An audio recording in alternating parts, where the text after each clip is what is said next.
Bugun dunyoni xavotirga solayotgan eng muhim mavzulardan biri Kongo Demokratik Respublikasidagi Ebola epidemiyasi. So'nggi rasmiy ma'lumotlarga ko'ra, mamlakatda Ebola bilan kasallanganlar soni 2000 dan oshdi. Hozirgacha 2011 nafar bemor aniqlangan. Kamida 754 kishi vafot etgan. Mutaxassislar buni Kongo tarixidagi eng tez tarqalayotgan Ebola epidemiyalaridan biri deb baholamoqda. Eng xavotirli jihati shundaki, ko'plab bemorlar virusni qayerdan yuqtirgani aniqlanmagan.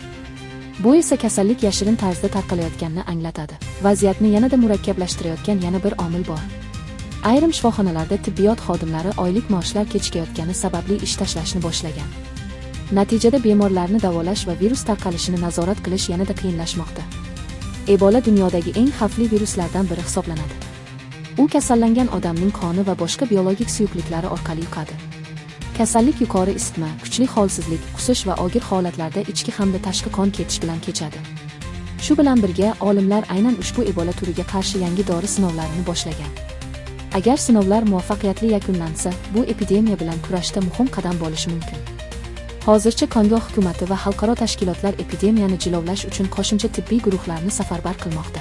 Ebola virusi havo orqali tarqalmaydi. U faqat kasallangan odamning qoni yoki boshqa biologik suyuqliklari bilan bevosita aloqa qilganda yuqadi. Shu sababli kundalik oddiy muloqot orqali virusni yuqtirib olish ehtimoli juda past. O'zbekistonda hozircha Ebola kasalligi aniqlangani haqida rasmiy ma'lumot yo'q. Mamlakatda vaziyat barqaror. Biroq sanitariya va epidemiologiya xizmatlari xalqaro vaziyatni kuzatib boradi hamda zarurat tugilganda aeroportlar va chegaralarda nazorat choralarini kuchaytirishi mumkin. Shifokorlar fuqarolarga vahimaga berilmaslikni, faqat rasmiy manbalarga ishonishni va zarurat bo'lsa, gigiyena qoidalariga qat'iy amal qilishni tavsiya etmoqda. Sizningcha, Ebola epidemiyasini to'liq to'xtatish mumkinmi? Fikringizni izohlarda yozib qoldiring. Shu kabi ishonchli va tezkor dunyo yangiliklari uchun Premium TV kanaliga obuna bo'ling. Videoga like bosing va qo'ng'iroqcha tugmasini bosishni unutmang.